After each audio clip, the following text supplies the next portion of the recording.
Et bonsoir à tous, merci d'avoir répondu présent pour la rentrée du Live Echo.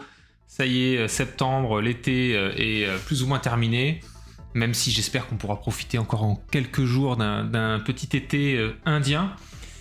On commence un peu plus tôt, par ailleurs, on avait dit 18h, il est 17h55, la raison est toute bête, c'est qu'à 18h on va aller rejoindre donc les citoyens et les citoyennes qui ont participé à la Banque centrale, à Banque citoyenne européenne, Donc petit rappel des faits, on est déjà au 10e Live Echo, sans parler des autres streams, on avait notamment fait des épisodes de Rue de la Révolution en direct sur cette chaîne.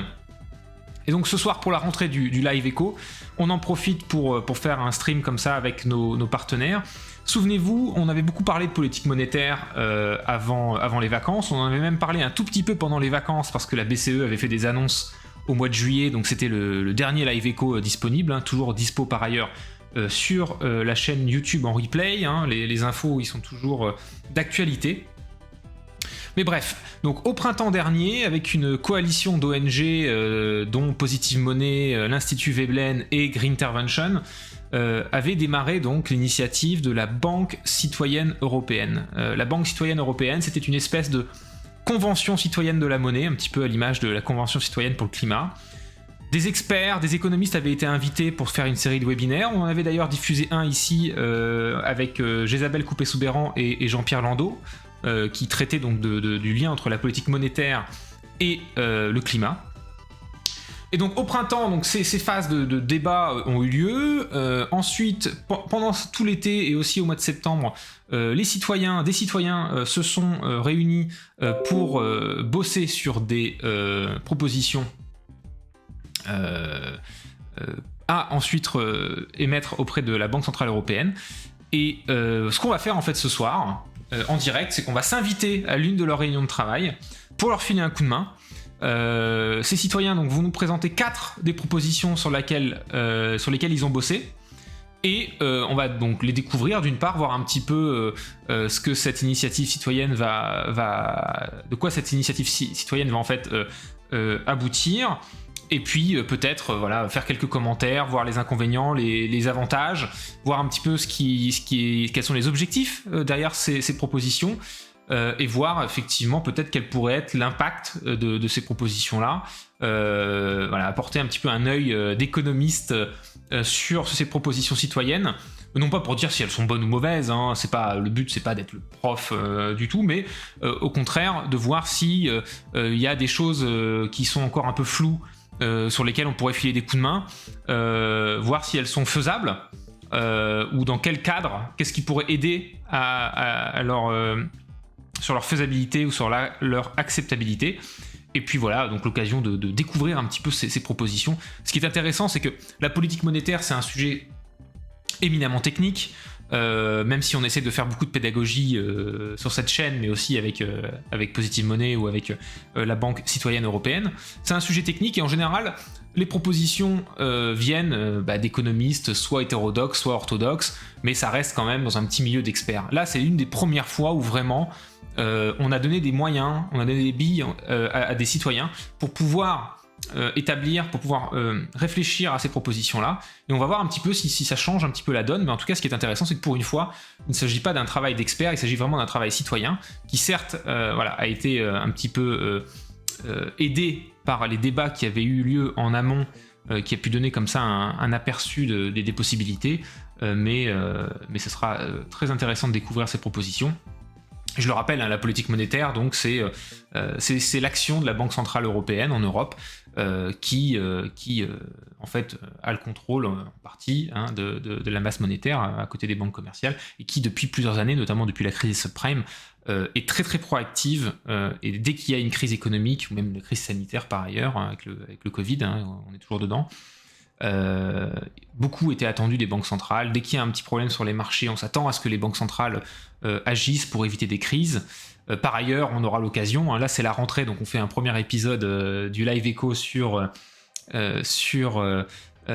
cette politique monétaire, mais on aura d'autres épisodes à venir très vite, notamment sur Evergrande qui fait trembler la finance mondiale.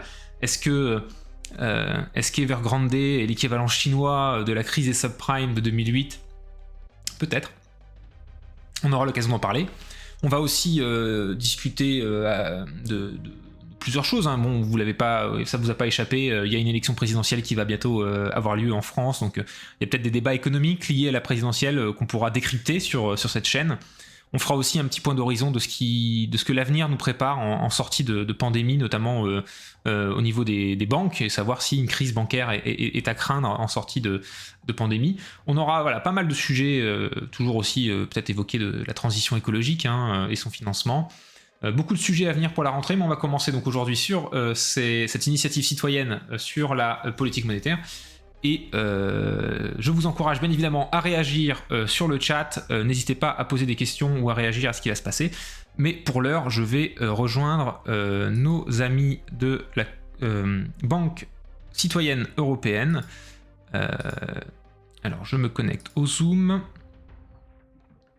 Et par ailleurs, j'en profite aussi pour préciser que du coup, c'est Sarah qu'on a déjà vu sur cette chaîne qui va animer, je pense, un petit peu le reste de la conversation. Puis moi, je vais plutôt me mettre dans la peau justement de l'expert et qui va découvrir avec vous ses propositions et qui va donc les commenter, les expliquer et voir un petit peu leur faisabilité, leurs forces et leurs faiblesses. On va découvrir un petit peu ces travaux qui n'aboutissent pas ce soir. Ce soir, c'est pas la grande conclusion. Et ce soir, c'est encore une réunion de travail. L'aboutissement de ces propositions aura lieu lors d'un atelier qui aura lieu le premier week-end d'octobre. Alors, juste quelques secondes, histoire de basculer sur le Zoom. Bonsoir, est-ce que vous m'entendez sur le Zoom ? Oui. Bonsoir Mickaël. Bonsoir. Oui, parfait. Oui, on entend. Merci. Alors je vais vous passer sur le stream. Donc normalement, voilà, vous devriez voir nos citoyens triés sur le volet qui ont participé donc à la rédaction de propositions de réforme de la politique monétaire pour la Banque Centrale Européenne. Je m'excuse, vous ne pouvez pas me voir parce que ma caméra du coup est déjà trustée par le live Twitch. Mais je suis avec vous et puis par ailleurs, si vous voulez voir aussi un petit peu ce qui se passe, n'hésitez pas à aller voir sur Twitch, mais surtout faites-le. Si vous le faites, il y aura un petit décalage de direct. Mais bref. Eh bien, Sarah, j'ai fait ma petite intro auprès de nos viewers sur Twitch. Je leur ai souhaité la bienvenue. Donc, je te laisse la main. Pour voir un petit peu, découvrir ces propositions sur lesquelles vous avez bossé. Et puis, si tu veux faire passer un petit mot avant ça, peut-être encourager les gens à s'inscrire pour l'Assemblée citoyenne, j'imagine, n'hésite pas. Ok, super. Est-ce que je peux partager mon écran ? Oui, vas-y. Ouais. Ok, j'ai préparé un petit quelque chose. C'est pas grand-chose, c'est pour qu'on puisse suivre en même temps que les uns et les autres prennent la parole. Vous voyez bien mon écran ? Ouais, nickel. Oui. Bonsoir à tous. Oui. Alors, je ne vais pas parler pendant des heures. Je vais tout simplement juste rappeler très rapidement ce qu'est la Banque citoyenne européenne, European Citizens Bank. On a lancé ce projet au printemps 2021, donc il y a à peu près 6 mois. Et l'idée était d'organiser donc des assemblées dans 5 pays différents, dont la France. On a lancé une plateforme. Aujourd'hui, il y a plus de 700 personnes qui se sont inscrites et il y a eu en tout, pour l'instant, 268 propositions qui ont été émises. Et en France, on a organisé 5 rendez-vous où des experts prenaient la parole.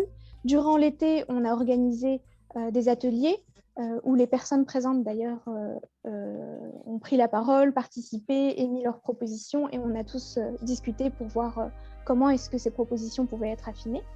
Et puis l'Assemblée citoyenne dont tu parlais, Mickaël, va avoir lieu la semaine prochaine, le 1er et le 2 octobre 2021.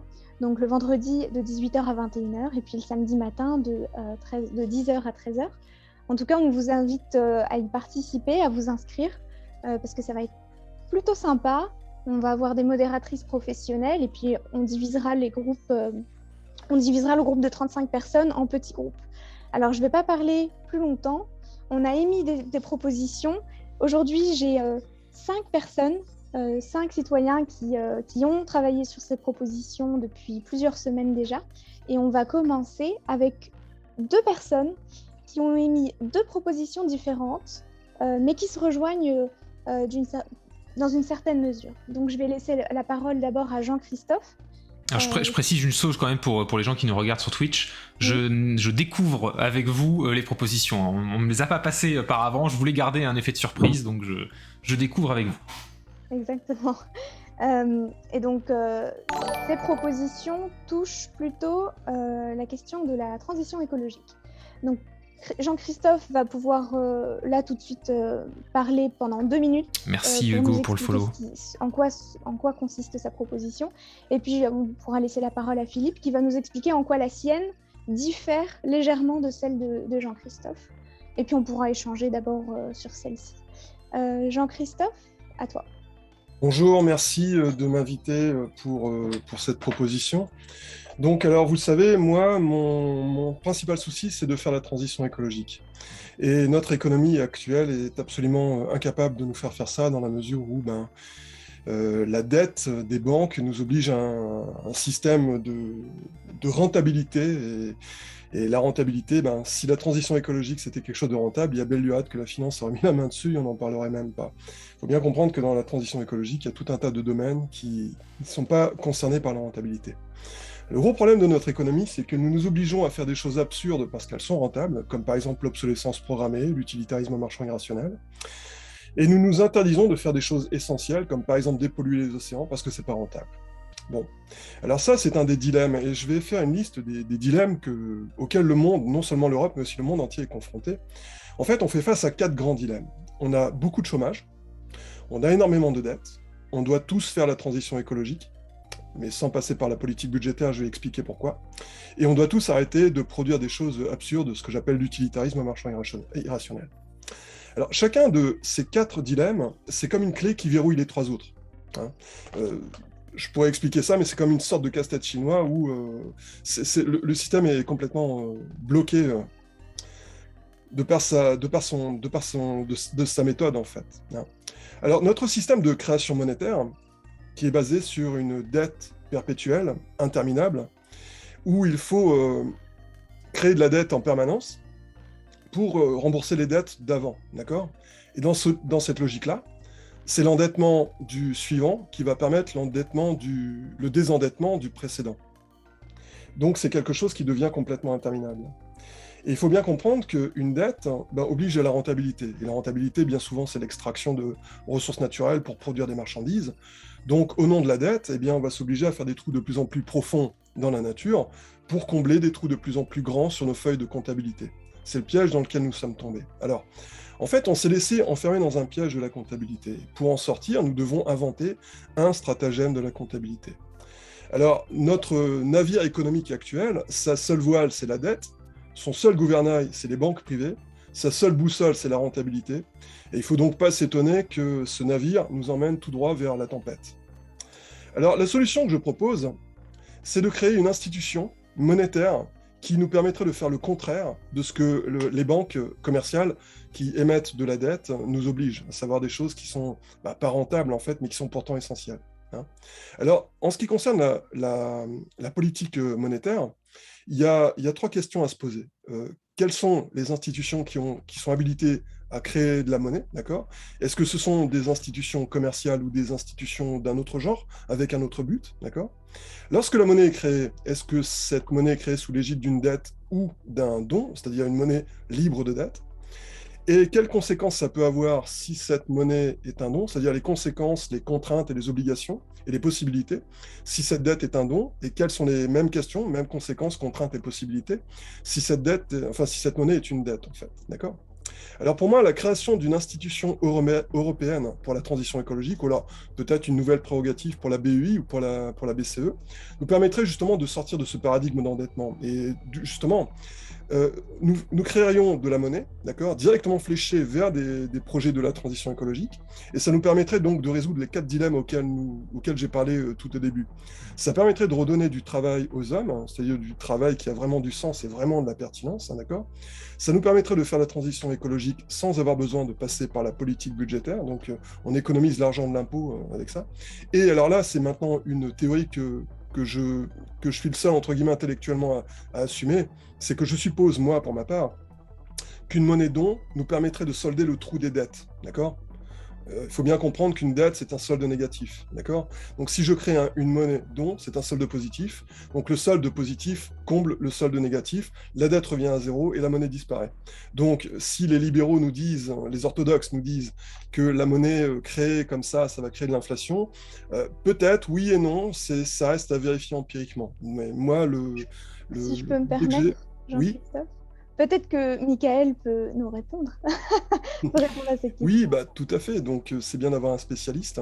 Donc, c'est une théorie qui reste à vérifier empiriquement et surtout à discuter, à brainstormer avec des économistes professionnels, quoi, parce que moi, je suis pas un professionnel. Et ça nous permettrait... Alors, donc, le mix, je termine très rapidement, j'en ai encore pour 20 secondes. Donc, ça nous permettrait donc... moi, la théorie que je propose, c'est un mix entre une théorie monétaire et une théorie financière et une politique financière nouvelle, en fait, d'accord. Aussi, il faudrait qu'on mette en place le système CARE TDL au niveau de la comptabilité et aussi des règles financières complètement nouvelles avec ce que j'appelle, moi, des taux directeurs à la carte, où on aurait plusieurs types de taux directeurs en fonction de la vertu ou de la calamité environnementale des projets, d'accord. Ce qui ferait que les produits calamiteux deviendraient de plus en plus chers et les produits vertueux deviendraient de moins en moins chers, avec aussi un système de taxonomie sur les produits calamiteux. Voilà, j'ai terminé. J'espère que je me suis fait comprendre. Merci Jean-Christophe pour cette proposition. Je vais donner la parole à Philippe dans 2 minutes. Clairement, votre intervention était très riche et il y aurait énormément de choses à en dire. On pourrait en parler pendant 2 heures parce qu'effectivement, la proposition, elle est l'aboutissement finalement d'une grosse remise en question d'énormément de dogmes économiques et monétaires, ce qui est par ailleurs une bonne chose. Par ailleurs aussi, d'éminents économistes ont fait des propositions allant dans ce sens-là, donc si ça peut donner un peu de sérieux à cette proposition.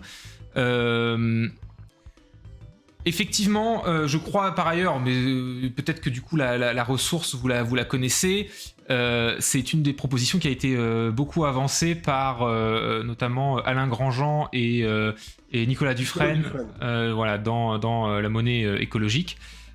Donc voilà, disons qu'il y a beaucoup de choses à en dire, donc je vais pas pouvoir tout couvrir. En plus, pour être honnête, quand on commence à parler de l'usure, de la monnaie dette et de toutes les conséquences aussi sur la financiarisation et aussi sur l'exécution de la politique monétaire, il faut avoir bien bossé son sujet pour éviter de dire trop de bêtises. Donc là, comme je découvre les propositions, je resterai bref.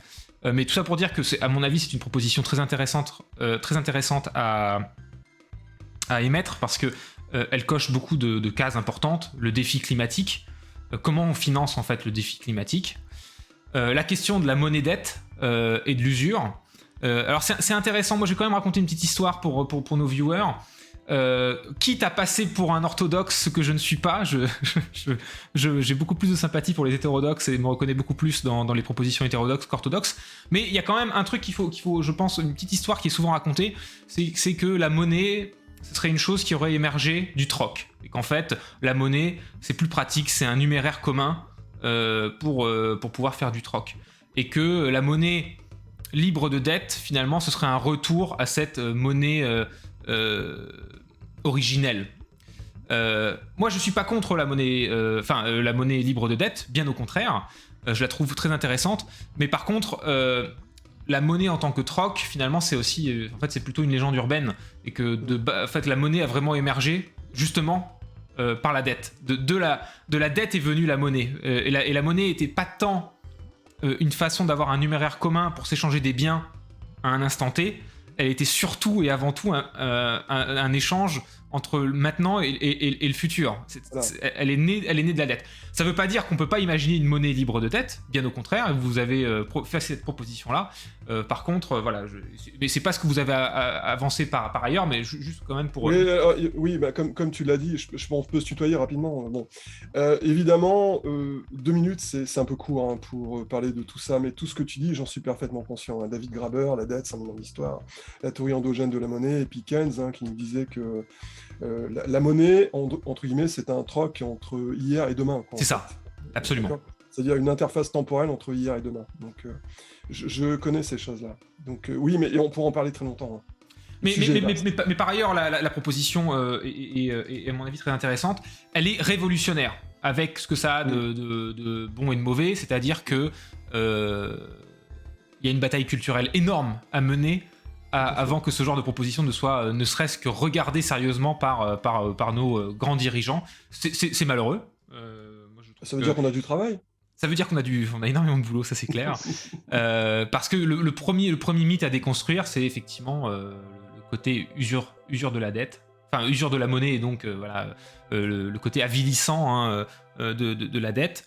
Et puis le fait que du coup cette monnaie vivrait quand même à côté d'une monnaie dette, c'est peut-être aussi ce qui pourrait la rendre plus facilement acceptable, c'est-à-dire qu'on part du principe qu'effectivement il y a peut-être, je sais pas, je prends une estimation qui est pas déconnante, entre 2 et 4 points de PIB par an sur 10 ans pour investir dans la transition écologique, et que du coup on limite cette émission monétaire libre de dette à juste ce besoin-là identifié, pour peut-être aussi rassurer ceux qui pensent que ça créerait une hyperinflation, parce qu'il est clair qu'un peu d'inflation ça ferait pas forcément de mal, une hyperinflation pourrait être pour le coup contre-productive, mais toute cette logique effectivement de destruction, il y a des dogmes économiques en fait sur lesquels il faut déjà travailler. Ouais, exactement. Mais non, c'est une proposition très intéressante qui à mon avis mériterait 1 heure de live. C'est pour ça que je vais m'excuser, étant conscient du temps, peut-être faire réagir Philippe. Mais par contre, je tiens à prévenir, j'espère que les autres enfin, comment dire, là on commence par ce qui peut être, je dirais, de plus ambitieux. Là on est vraiment sur Rage Against the Machine, hein. Et donc sur des propositions qui culturellement peuvent prendre des années et une révolution avant de... J'ai peut-être une question. Pourquoi une création d'une nouvelle institution par ailleurs, plutôt que la BCE ou... C'est une option. Hein. Bon, okay. La BCE parle dans son mandat que la monnaie est neutre, que les marchés sont efficients, que les États n'ont pas à intervenir et que elle est complètement autonome, indépendante quant à sa politique monétaire. Bon, alors oui, si on réforme ce dogme-là, ça peut être éventuellement une nouvelle prérogative de la BCE, ou une nouvelle prérogative de la Banque européenne d'investissement aussi. Hein. Bon, voilà, en fait, le principe, il est là, c'est-à-dire créer une monnaie qui est libre de dette. Bon, maintenant, l'institut d'émission, ça peut être la BCE, ça peut être autre chose, ça peut être quelque chose de nouveau. Hein. Bon, voilà. Okay. À la rigueur, à la limite, ça, c'est une question, je dirais, d'organisation. Et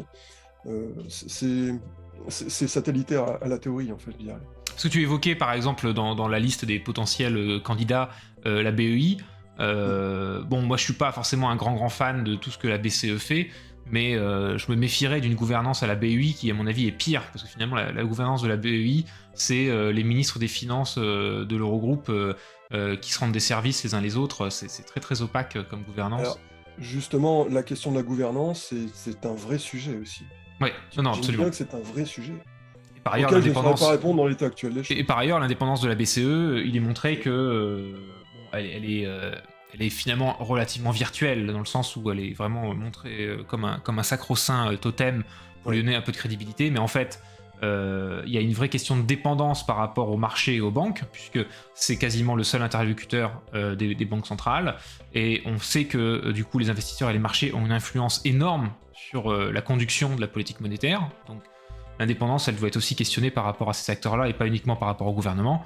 Et puis même si effectivement elle est techniquement indépendante des exécutifs, faut pas oublier que Christine Lagarde est nommée par le pouvoir, tout comme le board des directeurs de la BCE qui sont plus ou moins nommés par les les banques centrales nationales qui elles-mêmes dépendent beaucoup de l'exécutif. Donc il y a quand même une certaine dépendance, même si après, effectivement, elle est libre d'exercer son mandat plus ou moins comme elle le veut. Très bien. Je vais laisser la parole à Philippe 2 minutes, et puis après on pourra peut-être conclure sur cette proposition. Ok, merci beaucoup de me donner la parole. Donc, moi, je me situe dans une proposition qui est tout à fait proche de celle de Jean-Christophe, et c'est donc une proposition révolutionnaire également, en abordant quand même les choses un peu différemment et plus particulièrement dans les solutions possibles. Ce que je voudrais véritablement, c'est réconcilier l'intérêt particulier et l'intérêt collectif. Pour le moment, ils s'opposent, puisqu'il faut aller, pour financer le collectif, il faut aller chercher dans la poche des particuliers. Et donc, les particuliers, je parle des grandes entreprises, je parle de Madame Tout-le-Monde, par l'impôt, etc. Personne n'est content d'aller donner son argent qui est utilisé en général de façon contestable. Personne n'est content là-dedans. Et donc, je vois dans le système mon approche est plus pragmatique, je dirais. Donc, je vois une possibilité de maintenir le système tel qu'il est pour financer les intérêts particuliers, donc l'économie marchande avec une monnaie dette, parce qu'après tout, je me dis qu'il est normal qu'un individu, qu'une entreprise, prenant un risque et recherche des investisseurs, donc il y a un risque d'entrepreneur qu'il est normal d'aborder de cette façon-là. En revanche, le grand défi de notre époque, c'est qu'il faut sortir de l'obligation de croissance et que l'avenir de l'humanité dépend beaucoup plus du respect du bien commun et du respect du vivant que de poursuivre indéfiniment une croissance de laquelle on tire les revenus pour financer ce qui pourrait contrebalancer les effets négatifs de l'économie marchande. Et donc là, je verrais par le système, alors tel qu'il existe, ça peut très bien être la BCE, le réseau des banques tel qu'il existe, mais alors avec évidemment une volonté politique, la reconnaissance de monnaies complémentaires, nationales ou régionales, enfin peu importe, moi je partais au départ de monnaie nationale, donc chaque pays de la zone euro par exemple pourrait avoir sa propre monnaie de biens communs. La monnaie complémentaire permettant justement d'une part de bien séparer ce qui est monnaie dette et monnaie don. Et donc là, on serait dans le don pour pouvoir financer à la hauteur qu'il faut des projets non seulement écologiques, mais sociaux, humanitaires, qui existent sur la planète et qui résoudraient quand même beaucoup de questions sur lesquelles on bute actuellement.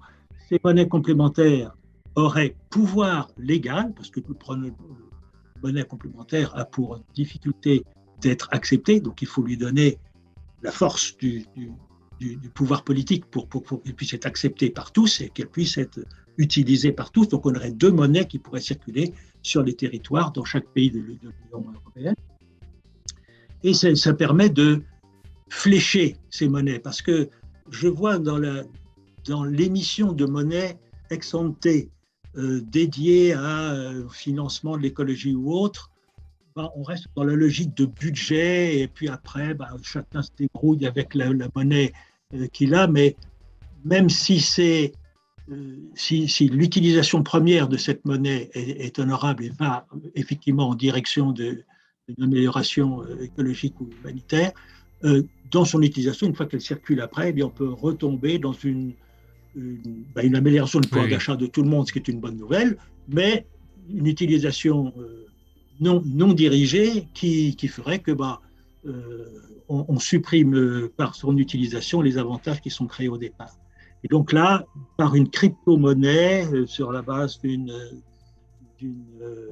smart, comment on appelle ça déjà, blockchain. Oui, alors avec l'utilisation de la blockchain entre autres, et après, alors là c'est une action politique, il faut qu'il y ait tout un critère défini de tout ce qui peut être considéré comme relevant du bien commun, et afin de pouvoir labelliser tout un ensemble de produits et de services relevant de cette sphère.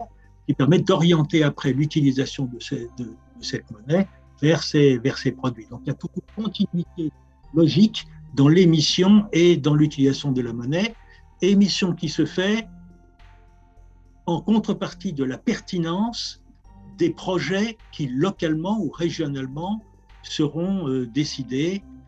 Donc il y a tout un volet évidemment politique, et là on rejoint la question de gouvernance qu'abordait Jean-Christophe. Il y a forcément un mixte entre le politique et le financier étant là surtout pour gérer, administrer toute la question technique, je dirais, de l'émission et de la circulation de cette monnaie. Le reste appartient aux politiques, car c'est aux politiques, et quand je dis le politique, dans le cadre d'une démocratie plus participative, et à partir du local vers le global, peut décider de la pertinence de tel ou tel projet relevant du bien commun. Voilà, je m'arrête là, il faudrait développer beaucoup plus, bien sûr. Oui, non, bien sûr. Et voilà, merci. La différence avec celle de Jean-Christophe.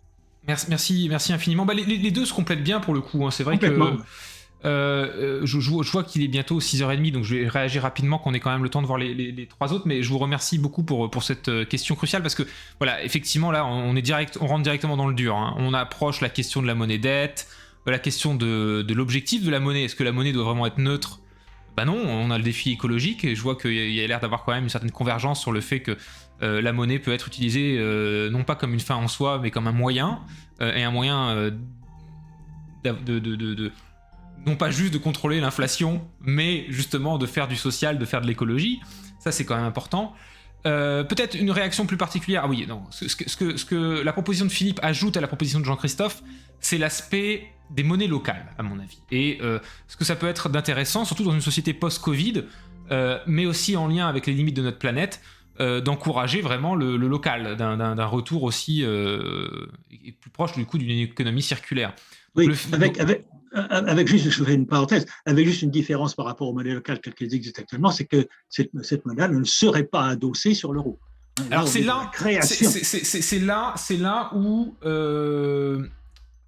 où j'ai envie de demander pourquoi. Parce que je tiens quand même à faire une précision. Effectivement, c'est plus qu'une simple monnaie locale, puisque vous proposez quel est son cours légal dans chaque pays de l'Union européenne. Ça, après, certains peuvent le désirer, moi c'est pas mon cas. Ça, c'est la mort de la zone euro, hein, purement et simplement, et c'est aussi la porte ouverte, justement, à une véritable concurrence, même si on peut argumenter, par ailleurs, à raison, qu'il y a déjà quand même une certaine concurrence, déjà avec les taux de la dette, par exemple, qui sont échangés sur les marchés. Mais là, on reviendrait quand même à vraiment un système qui affaiblirait quand même, peut-être, dans son ensemble, la zone euro. Bon, mais surtout, je veux dire... Quel serait le vrai avantage escompté d'avoir comme ça un cours libre plutôt que d'avoir un cours indexé sur l'euro ? C'est pas du tout un cours. Dans ce type de monnaie, une unité de monnaie complémentaire égale égale un euro.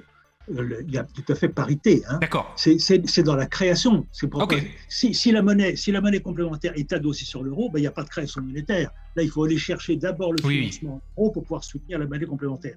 Là, la différence, c'est que grâce à une émission de monnaie complémentaire, il faut bien faire la distinction entre l'économie marchande et l'économie de biens communs, qui serait, à mon avis, autrement tout à fait difficile à faire. C'est-à-dire qu'on peut travailler, avec la proposition de Jean-Christophe, on travaille sur l'offre, mais on ne travaille pas sur la demande. Et moi, ce que je cherche, c'est à travailler et sur l'offre et sur la demande. Et pour moi, c'est par le moyen d'une monnaie complémentaire, mais monnaie c'est-à-dire qui est créée, donc, mais avec administrée à ce moment-là par le système bancaire actuel et par la BCE, au travers d'une crypto-monnaie dédiée pour chaque... Pour moi... Si je peux apporter juste un point, alors je ne suis pas juriste moi-même, mais qui, à mon avis, serait, je vais me faire l'avocat du diable, serait peut-être la première critique sur la faisabilité de la proposition, c'est sur le dernier point.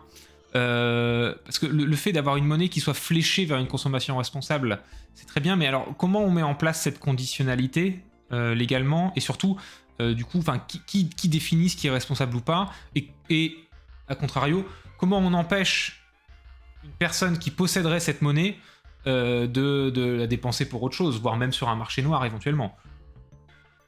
C'est que, encore une fois, ce que je proposais, moi, c'était...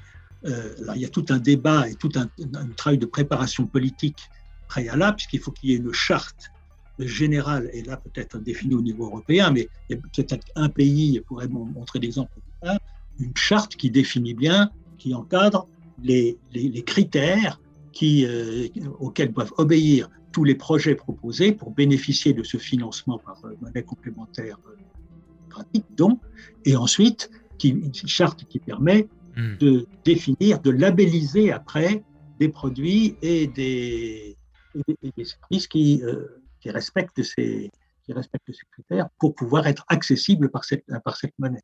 Mais cette monnaie ne pourrait être accessible, ne pourrait être utilisée que pour ces produits et ces services. Très bien, on commence sur les chapeaux de roue, deux propositions, ou une proposition et demie, effectivement, très intéressante. Je vous remercie tous les deux. Et puis Sarah, je te laisse passer à la suite.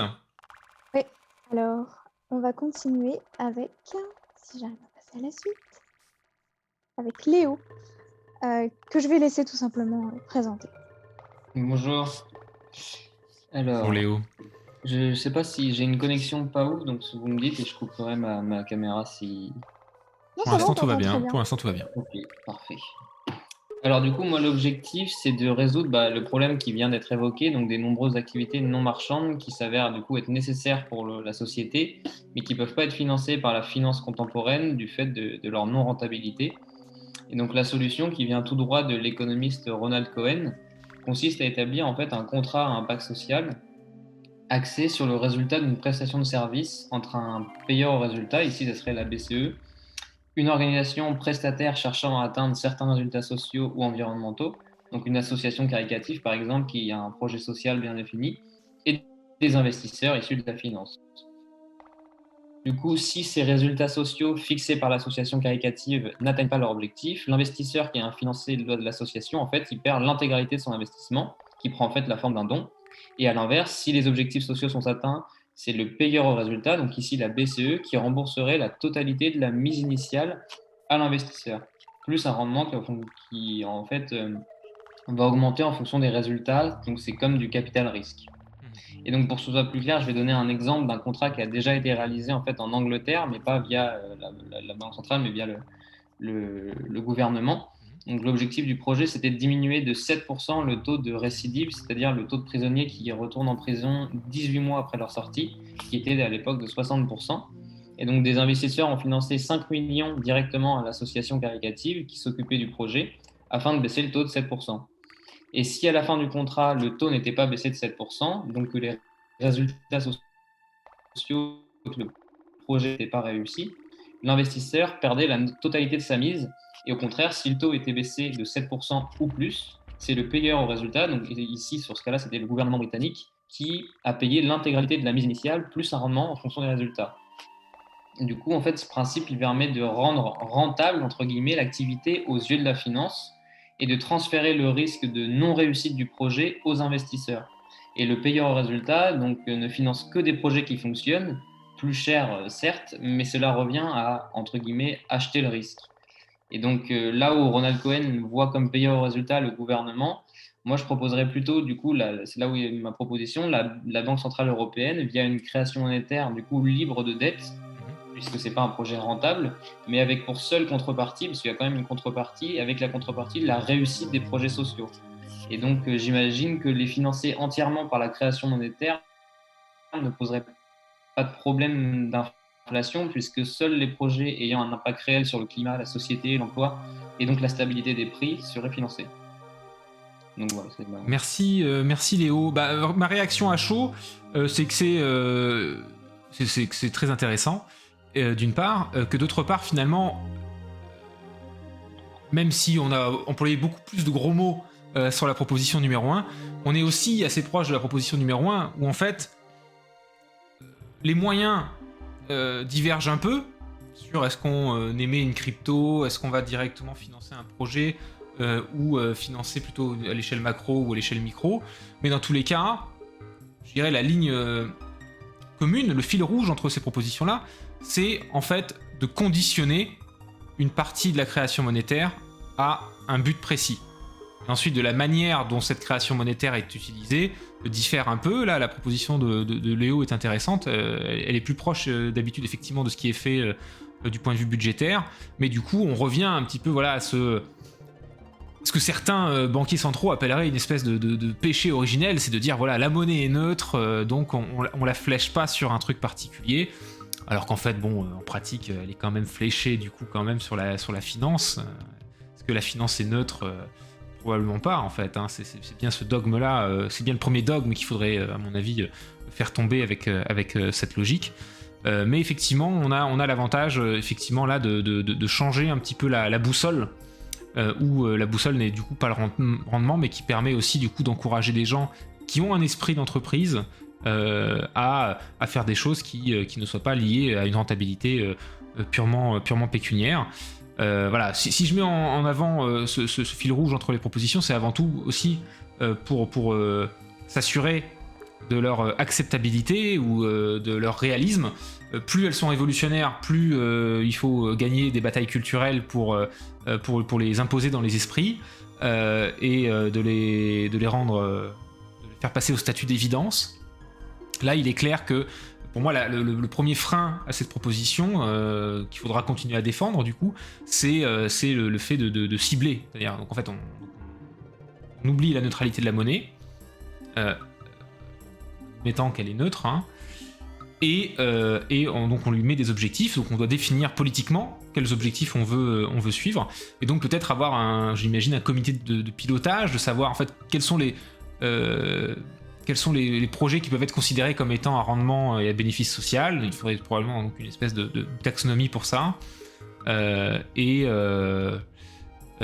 pourquoi pas, il faudrait voir aussi...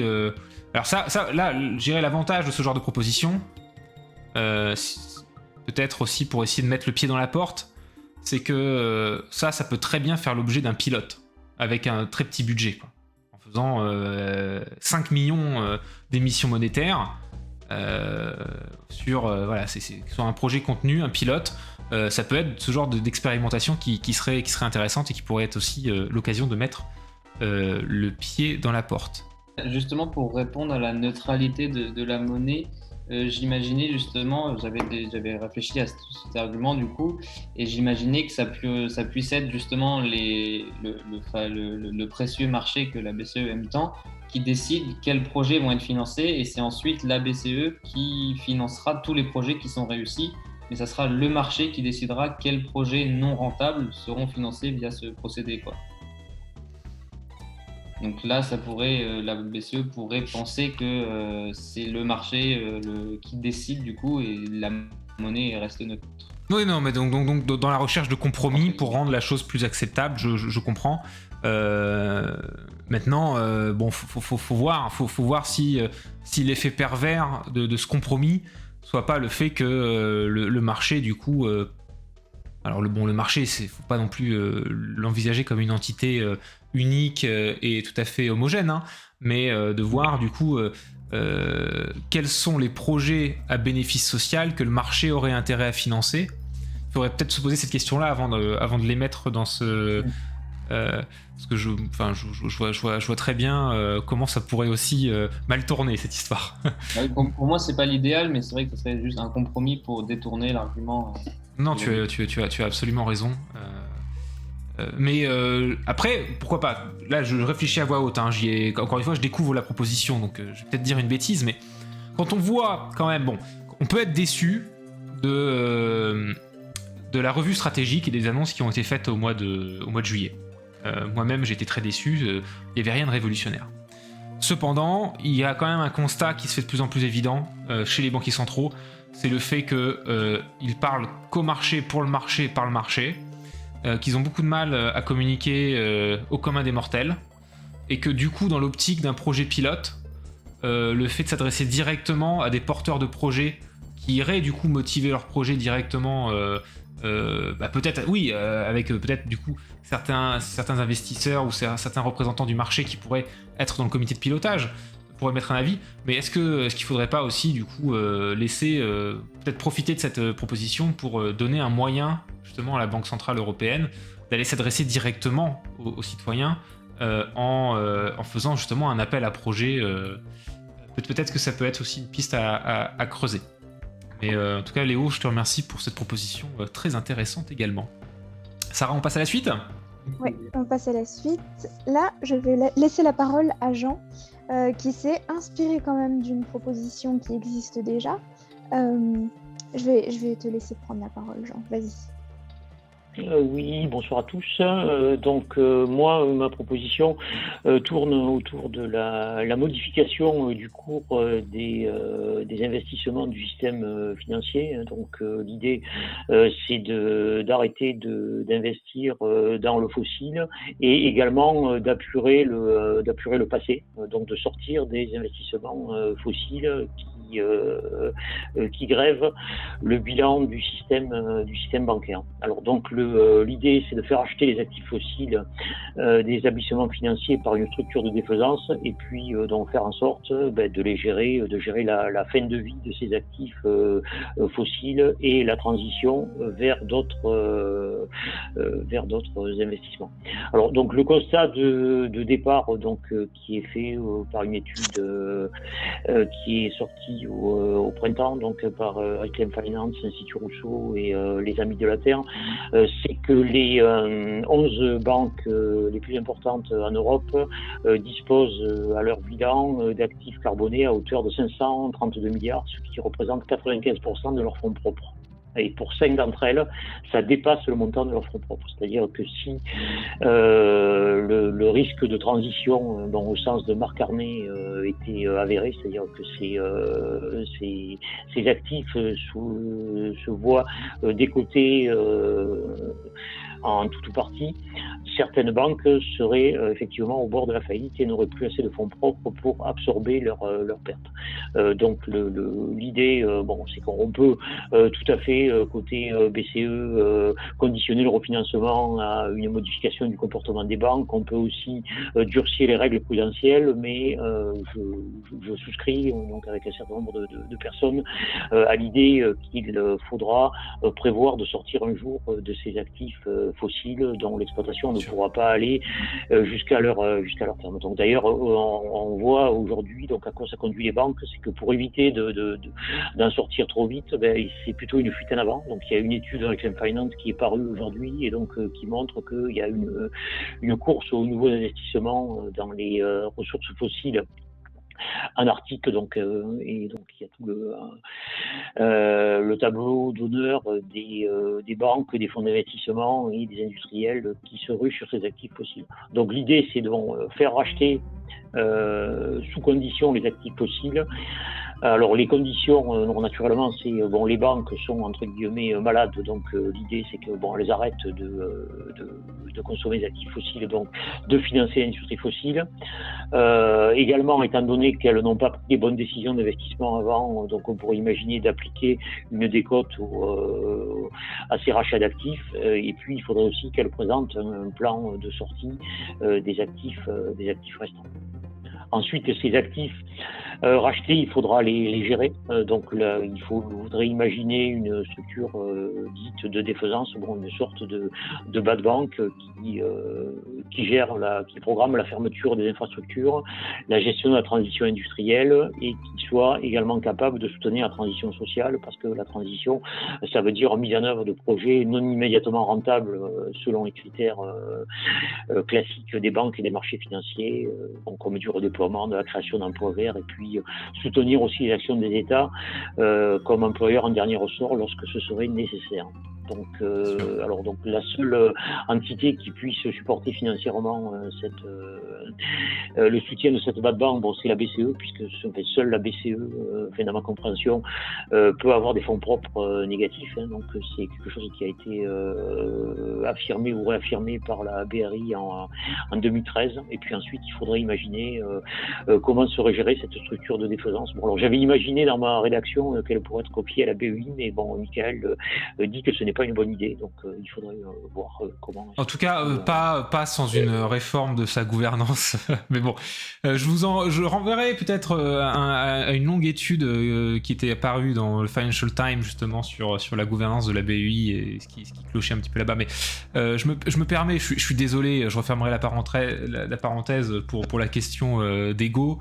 Mais non, ça me fait très plaisir de voir cette proposition, puisque avant même qu'elle soit reprise sans citation par Gaël Giraud et d'autres, il s'avère que les premiers à en avoir parlé, c'était effectivement Jésabel Coupé-Soubeyran, Aurore Laluc et moi-même, qui avons fait cette proposition déjà. Déjà, il y a plus d'un an, dans un article des Échos, où on appelait justement à une cleaning bank. On l'avait appelé cleaning bank en opposition à la bad bank, justement. Mais où on proposait effectivement cette structure de défaisance. Voilà, donc là-dessus, ceux qui me suivent sur cette chaîne le savent, on en avait déjà beaucoup parlé de ce problème. J'en ai parlé moi-même d'ailleurs fin août avec Eva Joly et Philippe Zawati au festival Agir pour le Vivant lors d'une conférence qui s'appelait Civiliser l'économie, et où effectivement voilà, la création en fait, le problème des actifs échoués ou les stranded assets, je trouve que l'anglais, pour le coup, pour une fois, est plus riche que actifs échoués. Stranded assets, ça dit un peu plus de ce que c'est vraiment derrière. Il faut savoir en plus que la question dépasse largement d'ailleurs la simple question des actifs échoués, parce que derrière il va y avoir aussi les destructions de biodiversité qui vont rendre d'autres actifs pas directement carbonés, parce que souvent on résume les actifs échoués aux actifs carbonés. En fait il y a un vrai château de cartes derrière. Oui, il y a tout l'aval effectivement. Ouais. Non, c'est essentiel, c'est une proposition intéressante pour que la finance arrête de nous prendre en otage aussi, parce que pour moi quand il y a une question, la question de la finance verte, elle doit d'abord être posée du point de vue de la finance brune. Je m'explique. Si la finance, telle qu'elle existe aujourd'hui, peut être réajustée pour flécher plus d'investissements vers le vert, je vais pas bouder mon plaisir, pourquoi pas. Mais il faut d'abord se poser la question de ce qui nous empêche, et dans les logiques financières, ce qui nous a amené dans cette situation-là. Et il est clair qu'aujourd'hui, encore aujourd'hui, la finance est addicte aux produits verts, donc aux produits bruns, pardon. Par ailleurs, il faudrait pas que les actifs verts deviennent les nouvelles subprimes d'aujourd'hui, et qu'il y ait un effet d'aubaine sur le vert pour avoir des spéculations en masse.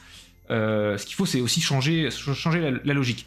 Et donc, le souci, c'est que les banquiers nous disent on peut pas, parce que si on explique que le roi est nu et que les actifs carbonés et les actifs échoués sont des actifs échoués, le premier à le dire va enclencher un effet de domino. Oui, c'est le déluge, quoi. Si tout le monde dit qu'il va pleuvoir en finance, c'est le déluge. Exactement. Et ça peut avoir des effets multiplicateurs assez désastreux, quoi. Ça peut vraiment partir vite. Et donc l'idée, c'est de leur dire, si à partir d'aujourd'hui, vous faites que du vert, on vous file un coup de main, puisque vous ne ferez plus du coup de carboné à partir d'aujourd'hui, mais sur vos bilans, vous avez des actifs carbonés dont il va bien falloir faire quelque chose, qui sont amenés à devenir des actifs non performants. Et on a beaucoup parlé aussi de NPL, de créances douteuses à l'aune de la crise Covid, puisque voilà, des entreprises qui sont devenues des entreprises zombies, qui ne sont plus assez performantes et qui ne vivent que de la politique monétaire accommodante et de prêts à taux bas, mais des prêts qui peuvent un jour être amenés à faire défaut. Il y a tout un pan de cette économie-là qui est lié effectivement aux actifs carbonés, et dont il va bien falloir faire quelque chose pour éviter la double peine, c'est-à-dire d'une part de ne pas faire la transition, mais en plus d'autre part de se retrouver avec une crise financière sur les bras. Donc non, c'est une proposition très intéressante, et effectivement le fait de la faire passer par la BCE, parce que des structures de défaisance, ça existe, il y en a beaucoup. La proposition d'ailleurs de la Commission européenne sur les structures de défaisance est plutôt de laisser ça au privé, de mettre en place une espèce de marketplace de l'actif douteux titrisé, mais de laisser du coup ça au shadow banking, aux non-banks, mais de laisser ça au privé. L'avantage de laisser ça à la BCE, c'est de pouvoir monétiser ce truc-là. Et donc plutôt que de laisser ces actifs-là et de laisser ces actifs se refiler d'acteurs privés à d'acteurs privés sans trop savoir où c'est et attendre que ça pète, là, c'est la BCE qui prend ça en charge et donc qui peut se permettre d'essuyer les dettes, qui peut d'ailleurs, il faudra voir quelle est l'ampleur vraiment de cette dette, mais on peut tout à fait aussi accepter que cette proposition n'ait pas besoin d'aller jusqu'aux fonds propres négatifs, puisque elle a des fonds propres, donc on pourrait aussi, faut voir quelle est la voilure à laquelle on permet comme ça d'annuler ces actifs échoués. Par contre, je pense que ça c'est l'objet essentiel. Il faut pas que ce soit un chèque en blanc à la finance, clairement pas, et donc il faut que ce soit associé à une conditionnalité stricte des activités des banques à partir du moment où elles acceptent. Et effectivement, elle devrait, à mon avis, aussi accepter une décote qui serait mieux que rien et qui permettrait à ce mécanisme aussi d'avoir un petit peu de financement quand même, quoi. Mais Cleaning Bank, on en a beaucoup parlé pour ceux qui suivent ces streams, donc je m'arrêterai là, mais ça fait partie... Je suis preneur. Oui, pardon. Je suis preneur des références de tes articles avec Isabelle Coupé-Soubéran. Ouais, ça marche. C'était assez court, mais on travaille sur un papier beaucoup plus développé par ailleurs. Mais je ferai le lien avec Sarah, il n'y a pas de problème, on pourra continuer la conversation hors ligne. Merci en tout cas Jean pour ce clin d'œil à une proposition qui m'est chère. Ok, merci à toi. Je vois qu'on est dans les temps, c'est parfait. Nickel. Je vais Last laisser but la not parole- least. Exactement. Philippe qui va nous proposer... alors justement, qu'il y a une proposition qui sort du lot et qui ne parle pas de verdissement de la BCE. Donc Philippe, je te laisse prendre la parole. Oui, bonjour à tous. Oui, c'est une proposition plutôt d'ordre institutionnel, donc qui part du constat qu'il n'y a pas de lieu, qu'il n'y a pas de moment où la politique monétaire et les politiques budgétaires des États se parlent. Alors on sait pourquoi c'est comme ça, hein. On sait bien qu'on a voulu que la BCE soit sacralisée et qu'elle prenne des décisions qui ne soient pas soumises à l'influence des États. Néanmoins, on voit bien aussi maintenant et de plus en plus que l'absence de coordination pose problème. On voit bien, et on vient d'en parler, que la BCE, avec sa politique monétaire, peut jouer un rôle, doit jouer un rôle vis-à-vis de la transition écologique, vis-à-vis du volet social. Et donc, la proposition qui est faite là est une proposition un peu à minima et un peu sur le principe de créer l'occasion d'une rencontre entre politique monétaire et politique budgétaire, c'est-à-dire une convention annuelle qui pourrait rassembler la BCE, des représentants des États, la Commission européenne, des représentants du Parlement européen, pour discuter de la coordination de la politique monétaire de la BCE et des politiques budgétaires. Ça paraît une proposition simple, mais qui est porteuse finalement de perspectives d'avenir, parce que dans ce lieu-là pourrait se discuter, on peut imaginer, des orientations importantes de la BCE, notamment toutes celles qui ont été envisagées précédemment. Et donc, ça me semble nécessaire qu'il y ait un lieu de coordination de la politique monétaire et des politiques budgétaires, et deux, c'est un lieu qui est porteur d'avenir pour des évolutions futures. Donc voilà la proposition qui est faite. Merci Philippe pour cette proposition qui conclut en beauté dans la mesure où finalement on a commencé par le plus révolutionnaire et donc du coup le plus difficile à faire accepter à ce qui me semble être comme on dit en anglais un low hanging fruit, hein, voilà, un fruit mûr prêt à être cueilli. Cette proposition elle est tellement évidente qu'on se demande pourquoi ça n'existe pas encore. À vrai dire, sans vouloir vexer personne, cette proposition, finalement, elle existe déjà à moitié. Alors, à moitié, je m'explique. L'Eurogroupe, qui n'a pas normalement d'existence légale, institutionnelle, c'est pas dans les traités, hein, l'Eurogroupe, ça c'est un petit peu improvisé, mais sur l'Eurogroupe, voilà, la président de la BCE participe aux réunions de l'Eurogroupe.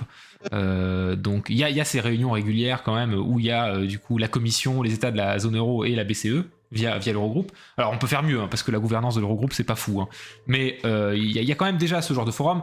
Christine Lagarde par ailleurs rencontre aussi, ça lui arrive quand même de faire des visites d'État, de rencontrer des chefs d'État ou de s'entretenir avec Merkel ou d'autres par ailleurs. Par ailleurs, Merkel, voilà, d'ici 3 jours, normalement, on n'en parlera plus beaucoup.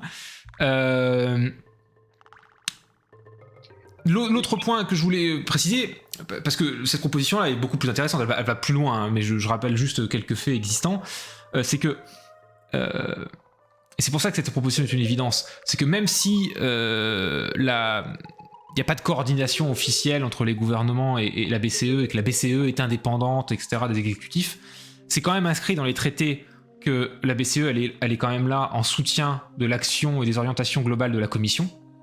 Donc elle n'est pas censée diverger quand même de ce qui est déjà insufflé par le politique, d'une part. Et donc, et en plus de ça, comme on l'a déjà dit par ailleurs, la BCE a un déficit de communication envers le commun des mortels, et donc d'avoir une convention annuelle, moi je lui ajouterais même peut-être pour avoir justement cette nouveauté, je lui ajouterais peut-être même une proposition de voir si dans le lot il ne devrait pas y avoir des citoyens tirés au sort, carrément.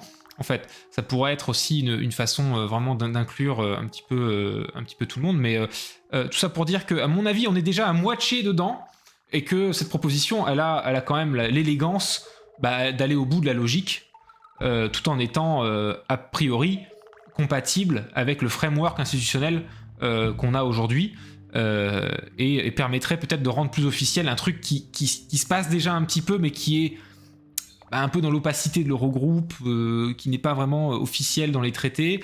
Là, au moins, on saurait un peu plus sur quel pied danser, et effectivement, même en termes d'acceptabilité de la politique monétaire, au niveau de sa compréhension pour le commun des mortels, sur le fait que le politique pourrait aussi en parler du coup un petit peu plus quand ils font des campagnes, etc. Parce que, bon, vous l'avez peut-être suivi, je ne sais pas si tout le monde est français sur ce call, mais...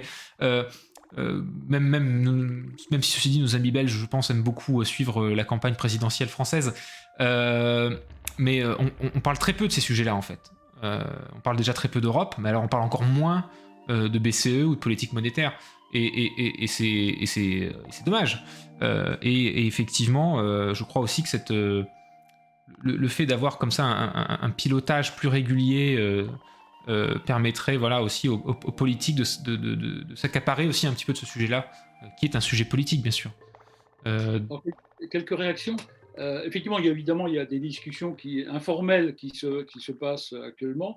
L'idée, c'est d'institutionnaliser ces discussions entre les États et la BCE. Et évidemment, s'il y a une convention annuelle, il y a forcément préparation de cette convention, il y a forcément communication derrière. Ouais. Et la communication est importante. Et par ailleurs, je milite pour que les citoyens ne soient pas associés à cette convention. D'accord. Je milite plutôt pour qu'il y ait une convention citoyenne à part. Mais il me semble important que BCE et États discutent, et Europe, et Union européenne. Il me semble qu'il faut réserver cette convention aux institutions politiques et BCE. Non, mais c'est tout à fait compréhensible. Les citoyens, ça me semble autre chose. Mais c'est vrai qu'il faut aussi une convention avec les citoyens, d'information, d'échange entre la BCE et les citoyens. La BCE semble constater qu'elle a un déficit, vous le disiez, de communication avec les citoyens, et c'est nécessaire. Là, on retouche aussi un autre point qu'on a vu avec les 3 autres propositions, c'est le fait d'avoir un but à cette monnaie. Je m'explique. Bon, et là je parle d'un point de vue un peu plus personnel, hein, mais bon, l'objectif numéro 1 finalement de la politique monétaire, si on se concentre sur le mandat de la BCE et sur la manière dont elle exerce sa politique monétaire, c'est l'inflation à 2%. Bon, si c'est ça le but de la monnaie, c'est quand même un peu court. Tout comme par ailleurs, quand on écoute la Cour des comptes ou certaines logiques en Allemagne avec la règle de 0% de déficit, ou avec la règle européenne des 3% de déficit, c'est que on a un petit peu une espèce de petite mort du politique, dans le sens politique publique, puisque en fait, quoi qu'on essaye de faire, on est toujours attrapé au collier par une logique purement quantitative, qui est, dans le cas du cadre budgétaire européen, l'objectif premier de la politique budgétaire devrait être la soutenabilité de la dette. Alors je dis pas que la soutenabilité de la dette c'est pas une question, la question se pose, mais quand c'est l'alpha et l'oméga, c'est problématique. Et je pense que effectivement l'avantage de cette coordination, c'est que la politique monétaire, elle peut faire beaucoup de choses. Est-ce qu'elle doit faire beaucoup de choses? Tout le monde n'est pas d'accord. On se souvient du débat avec Jean-Pierre Landau justement, qui disait que la politique monétaire ça devait être que ça. Mais est-ce qu'on peut pas quand même un petit peu se surprendre, de se dire, est-ce que tout ça, tous ces milliards d'émissions monétaires, etc. Le seul but, c'est d'avoir une inflation à 2% et c'est tout. Est-ce que c'est pas un peu court ? Et ce qui me fait redire que effectivement, le fil rouge, ce qui lie vos 4 propositions, et c'est intéressant quand même, parce qu'il faut dégager aussi ces tendances-là. C'est que la conclusion qui vous unit tous avec ces 4 propositions, c'est que la monnaie doit être un petit peu moins neutre que ce qu'elle est actuellement, en fait. C'est qu'il faut lui donner un sens. Et coordonner le monétaire et le budgétaire, même si c'est un peu light touch par rapport à la proposition numéro 1, où on est carrément sur de l'argent ciblé et d'émissions ciblées, et ben on est sur une remise en cause du principe de neutralité de la monnaie, qui est un dogme plus qu'un principe par ailleurs, hein. On peut être pour, on peut être contre, mais on peut tout à fait discuter de la levée de cette neutralité et de voir effectivement des avantages et des inconvénients qu'elle nous met. Il est clair que la proposition de Philippe, elle est pertinente. Les 4 étaient pertinentes par ailleurs. L'avantage, c'est que celle-ci, elle est à mon avis elle est très simple à défendre auprès des institutions. Ce qui est pas mal aussi, hein, parce qu'il faut choisir ses batailles parfois, et c'est bien aussi d'avoir des choses parfois un peu plus faciles à faire passer. Ça peut être un moyen de mettre le pied dans la porte, effectivement, et puis de pouvoir du coup exercer en tant que citoyen notre droit démocratique auprès de nos politiques, puisque maintenant ces politiques seraient un peu plus en coordination avec la politique monétaire. Mais je crois que par rapport au questionnement que les banques centrales se posent actuellement, cette proposition a du sens. On peut regarder par exemple très rapidement un parallèle avec la Fed, hein, donc la banque centrale américaine. Dans son mandat, elle a le plein emploi et pas juste l'inflation à 2%. Et donc, si l'objectif c'est le plein emploi, certes, il y a quand même indépendance de la banque centrale, mais est-ce qu'il n'y a pas, est-ce qu'on met pas un pied de plus vers le politique, ce que la BCE n'a pas fait, mais pour d'autres raisons, hein. Comme l'Union européenne n'est pas un État fédéral, je pense qu'ils ont eu un peu de mal à aller là-dessus. Mais non, la question se pose et d'autres banques centrales se la posent. La Banque d'Angleterre, par exemple, même si pour des prêts très court terme et que c'est pas du tout l'essentiel de sa production monétaire, elle peut prêter directement au gouvernement, par exemple. Et elle l'a fait au début de la pandémie Covid. Donc une certaine partie du budget anglais, britannique, plutôt que d'être passé par une levée d'impôts ou par une dette sur les marchés, est passé par une dette qu'elle a contractée directement à la banque centrale. Donc il commence à y avoir quelques trous dans la raquette entre le monétaire et le budgétaire, et ça c'est une façon élégante de pouvoir commencer à faire ça en Europe aussi. Voilà ma réaction. Je crois qu'on se rejoignait tous sur la question de l'utilité de la monnaie. Ouais. Et donc de la remise en question de la neutralité de la monnaie. La monnaie doit avoir un objectif social. Je crois qu'on se rejoignait tous là-dessus. Et puis deuxième remarque, je crois que c'est intéressant d'avoir des propositions très ambitieuses, qui risquent de ne pas être pris en compte au moins dans l'immédiat, et puis des propositions également qui puissent être facilement acceptées. Je crois que c'est bien d'avoir ces 2 types de propositions vis-à-vis de la BCE. Absolument. Et ce qui nous invite à une réaction rapide et à une action sur le plus long terme. Donc c'est vraiment le début de quelque chose. Bon, je vois qu'on se dirige. Ça fait déjà 1 heure qu'on est ensemble, donc. Je vais vous remercier chaleureusement pour ce travail. J'espère qu'il y aura encore d'autres propositions d'ici. On avait dit 1er et 2 octobre, c'est ça, je dis pas de bêtises. Non, c'est 1er et 2 octobre. Mais Sarah nous fera le rappel des faits. Mais moi, en tout cas, je vous remercie chaleureusement. N'hésitez pas à demander à Sarah de nous mettre en contact si vous avez des questions en bilatéral ou ce genre de choses. On parle beaucoup de politique monétaire aussi sur cette chaîne, donc n'hésitez pas si certaines des vidéos ou des replays peuvent vous servir comme source, notamment sur la financiarisation de la monnaie, ou alors j'avais fait pendant 1 heure un décryptage ou un débunkage du débat entre Jean-Pierre Landau et Isabelle Couppé-Soubeyran, justement, puisqu'il y avait quand même quelques bêtises qui avaient été dites. dites, que je n'avais pas pu relever sur le moment parce que je n'étais qu'animateur, mais que j'ai pas pu m'empêcher de revenir dessus après.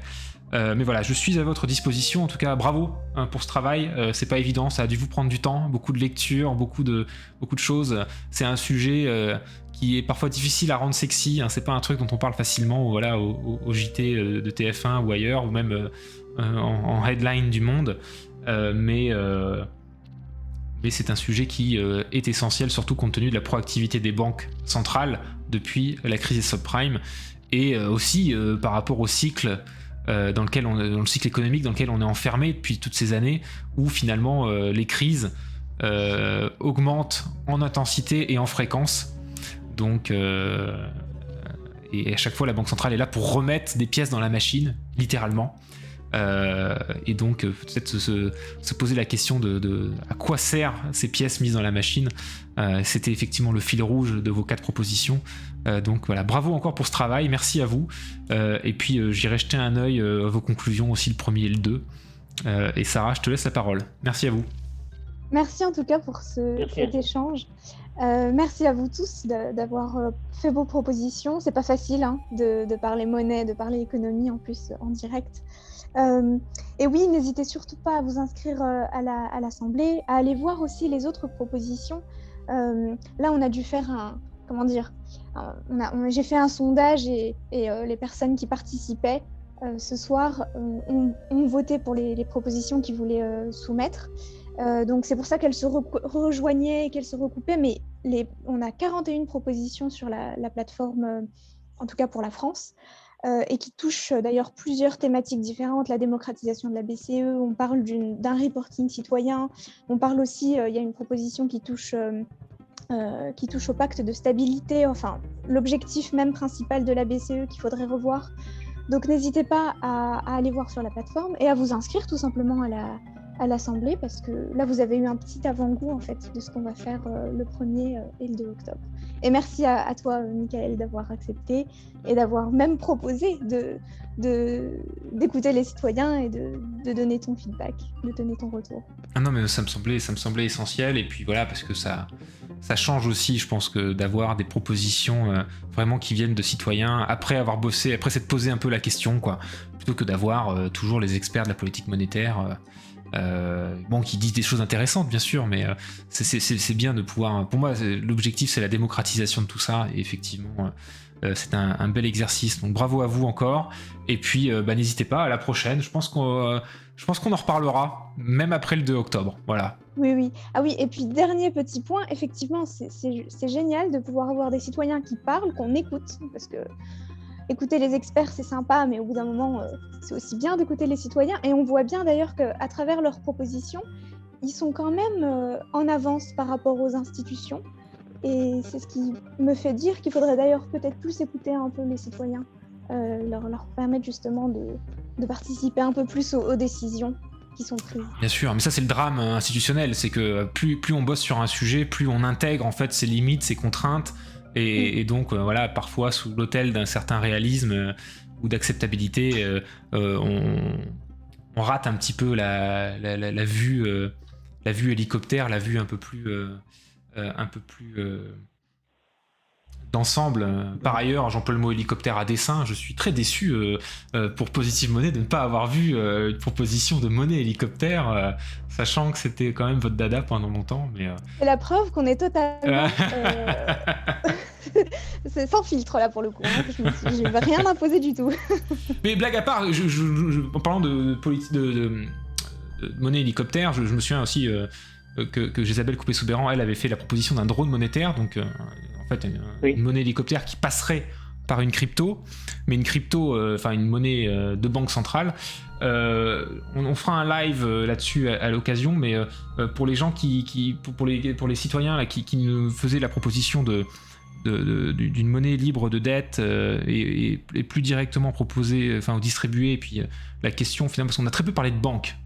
Finalement dans tout ça, de banques privées j'entends, et parce que la politique monétaire elle est avant tout exercée via le canal bancaire avec toutes les défaillances que ça implique, et par ailleurs il y a une révolution silencieuse qui peut démarrer avec l'émergence de monnaies centrales digitales ou numériques, ce qu'on appelle les Central Bank Digital Currency, qui aurait un effet fou, c'est que la Banque centrale pourrait directement avoir un impact directement sur les citoyens si elle le voulait, et d'avoir une monnaie qui ne passe plus par la moindre banque, en fait, puisque à la manière des pièces et des billets, parce que bon, l'essentiel de la monnaie, c'est pas des pièces et des billets, c'est de la monnaie de banque, en fait. Voilà, de la monnaie scripturale, exactement. Et donc cette monnaie digitale de banque centrale, ça paraît un peu un effet de mode sur le coup, mais quand on y réfléchit un peu, il y a peut-être une révolution silencieuse à venir qui secouerait un peu le cocotier de ce canal bancaire. Voilà, à voir. Mais je dis pas ça pour vous influencer par ailleurs pour vos propositions du 1er et du 2, mais je sais que c'est un truc sur lequel toutes les banques centrales bossent de toute façon. Donc avant qu'on se fasse capturer l'idée par les banques que ça n'arrangera pas, il y a peut-être des choses à pousser aussi de ce côté-là. Mais bref, c'est un sujet pour une autre fois. Est-ce qu'il y a des choses à regarder sur ces monnaies numériques de banque centrale? Parce qu'effectivement, moi je comprends techniquement ce que c'est, mais j'ai du mal à en déduire toutes les conséquences que ça pourrait avoir. Je pense qu'en général, sur la monnaie, s'il y a un truc à lire qui prend bien en compte ce qu'est la nouvelle donne monétaire, c'est-à-dire ce que la monnaie représente aujourd'hui à l'heure d'une économie complètement financiarisée, et avec une action très proactive des banques, c'est-à-dire que la façon de regarder la monnaie n'a plus rien à voir avec ce qu'il y avait il y a 20 ans ou il y a 40 ans. Je pense que ça, il faut vraiment en avoir conscience. La dette publique, dans une certaine mesure, est devenue de la monnaie, ce qui n'était pas forcément le cas avant, tellement elle est liquide, tellement il y a de demandes dessus, tellement c'est un rouage financier. Bref, je m'égare, mais s'il y a un livre à lire sur le sujet, je fais un clin d'œil à Dorian qui m'a prêté son exemplaire, mais qui est un livre génial, c'est Central Banking 101 par Joseph Wang, et qui traite aussi donc cette question de monnaie digitale des banques centrales. C'est un peu technique, c'est 101 mais pas pour de vrai, en fait c'est quand même plutôt technique, même si on commence facile en bas de la montagne, mais en fait mais ça c'est une lecture essentielle, et c'est un livre qui n'aurait pas pu exister il y a 10 ans parce qu'il prend vraiment en compte aussi ce qui s'est passé pendant la pandémie. Vraiment, s'il devait en avoir qu'une, c'est celle-là, Central Banking 101 de Joseph Wang. Je note aussi. Voilà, sur cette recommandation, je vous remercie une fois encore, et puis j'espère vous revoir ici ou ailleurs, et à la prochaine. Bye bye. À bientôt. Bientôt. Au revoir. Merci. Au revoir. Alors, Conclusion. Alors voilà, on a laissé nos citoyens créatifs, hein. Il y a eu beaucoup de propositions, on en démarrait sur les chapeaux de roue en plus, avec directement là dans le dur la monnaie libre de dette, conditionnée à une action plutôt pour le climat, pour l'écologie et pour le social, des monnaies locales. On a parlé aussi de gouvernance, on a parlé de cleaning bank, de bad bank. Bon, ça on en a beaucoup parlé aussi, vous connaissez le truc. Mais c'était intéressant, une reprise dynamique pour ce live écho. Merci d'avoir été avec nous ce soir. Je vais rendre l'antenne, mais on se retrouvera peut-être ce week-end pour faire un petit peu de Watch Dogs en mode détente. Et puis à venir bientôt des entretiens, notamment dans le cadre du podcast Rue de la Révolution, qu'on diffusera également en live sur Twitch. Et puis d'autres lives échos à venir, notamment on va parler, je pense, très bientôt de Evergrande, et aussi voilà, un petit peu du radar. Enfin, c'est la rentrée, on va faire un petit peu un tour d'horizon de ce qui peut nous attendre à venir. J'ai aussi un petit peu teasé le fait qu'on parlera, à mon avis, très bientôt avec Dorian de monnaie digitale de banque centrale. Mais sur ce, prenez soin de vous et à la prochaine. Salut.